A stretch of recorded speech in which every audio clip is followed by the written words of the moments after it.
I tested every major beginner credit card in America with real money for 6 months. The results shocked me. One card turned my grocery spending into $740 in year 1 rewards. Another charged 0 rewards on $12,000 of purchases. And one card that banks push hardest? It's costing beginners hundreds in hidden opportunity costs they'll never recover. Most people grab the first card their bank offers or follow generic advice from websites paid to push specific products. After testing Discover It Student Cashback, Capital One Platinum, Petal 2, Chase Freedom Rise, and Bank of America Customized Cash with actual spending and real fees, I can show you exactly which cards build wealth and which ones drain it. The difference isn't small. It's worth $700 in year 1 alone. Here's what we're covering. First, the real fee structure, because those $0 annual fees hide expensive traps that hit when you mess up once. Then we'll break down actual rewards earnings using typical beginner spending patterns. Next, I'll expose how fast each card builds credit, because reporting practices and limits increases vary dramatically. We'll examine approval requirements with real score thresholds. And finally, I'll tell you exactly which card to get based on your specific situation. The beginner card market exploded after the Credit Card Act of 2009 banned predatory college student targeting. Companies rushed in with products for people with 0 credit history. This market generates over $12 billion annually. They profit 3 ways. Interchange fees average 1.8% per swipe. Interest charges range from 16.74% to 33.99% APR on these cards, and penalty fees for mistakes. Understanding their business model reveals which cards profit from your success versus your failures. Let's start with what nobody discusses: the true cost of mistakes. Every card advertises $0 annual fee. But watch what happens when you're late by 1 day. Discover charges up to $41 for late payment, but here's the critical difference.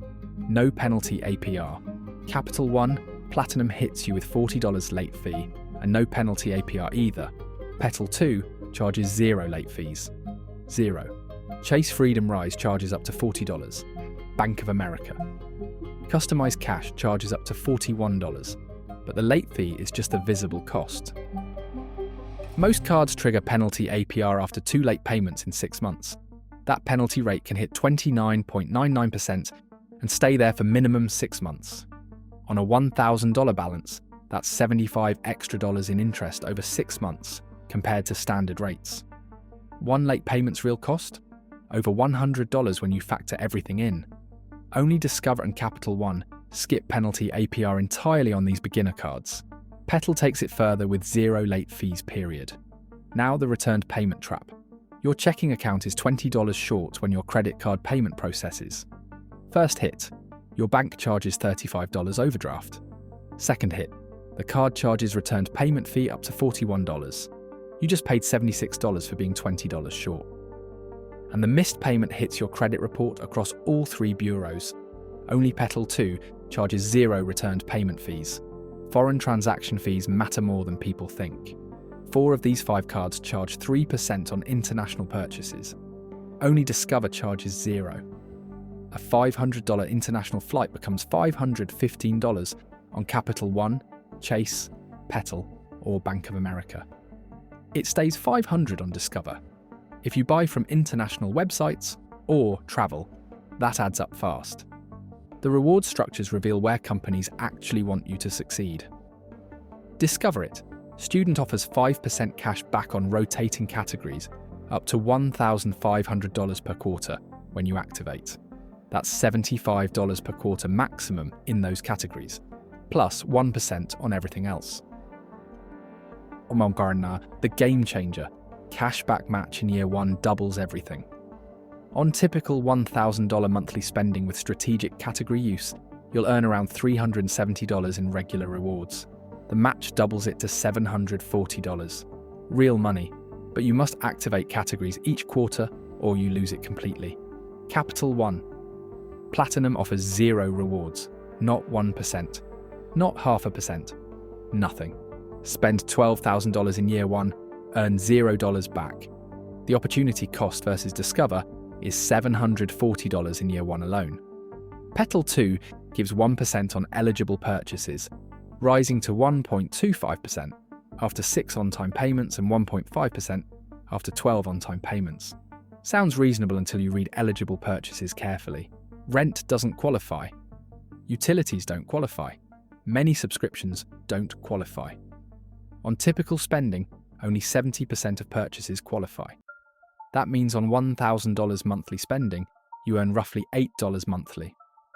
After 12 on-time months, earning 1.5% on eligible purchases, that's about $140 annually. Chase Freedom Rise offers straightforward 1.5% cash back on everything. No categories, no activation, no confusion. On $1,000 monthly spending, that's $15 monthly, or $180 annually. It's simple, but it leaves money on the table versus Discover's strategic approach. Bank of America. Customized Cash gives 3% in your choice category, 2% at grocery stores and wholesale clubs, and 1% everywhere else. You can change your 3% category monthly. First year bonus, they double the 3% to 6% in your choice category on up to $2,500 combined quarterly spending in the 2% and 3% categories. That's potentially $150 quarterly just in the 6% category, if you max it out. Over 1 year, with strategic category use and the 6% first year bonus, you could hit $500 in rewards. Credit building speed separates pretenders from winners. All 5 report to Experian, Equifax, and TransUnion monthly, but limit increases vary dramatically. Discover reviews your account automatically at 6 months. Users report increases from $1,500 to $3,000 or more with no hard inquiry. That instantly improves your utilization ratio. My research shows an average 18-point credit score boost from that single automatic increase. Capital One offers increases, but you must request them, often requiring a hard inquiry that temporarily dings your score. Petal increases automatically through their LEAP program after 6 months of on-time payments, but increases are small, typically 10 to 15%. Going from $1,000 to $1,150 barely helps your utilization ratio. Chase reviews accounts but is conservative with increases in year 1. Multiple users report zero limit movement despite perfect payment history. Bank of America requires 6 months of history and often asks for income verification, adding friction. Starting limits matter enormously for utilization.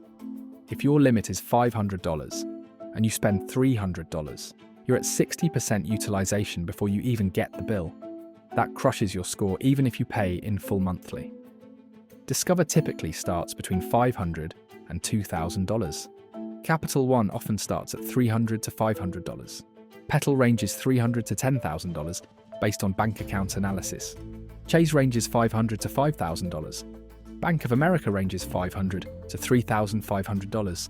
The APR differences are substantial when life happens. Everyone says just pay in full, and APR doesn't matter.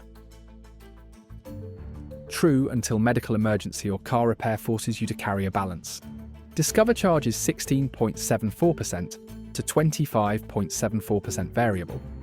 Capital One charges 29.49% variable. Petal charges 28.99% to 30.99% variable.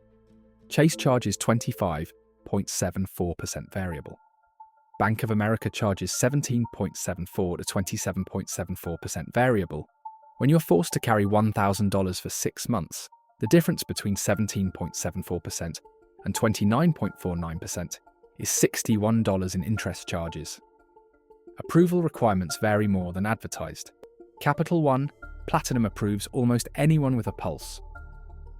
Credit scores as low as 580 with zero history, but you get no rewards and low limits. Discover requires slightly better credit, typically above 580, with some history, even as an authorized user. Petal uses alternative underwriting, looking at bank account history. They'll approve people with no credit score if you have consistent income and responsible banking. Chase requires the most established credit. You need at least 620 score, preferably with existing history.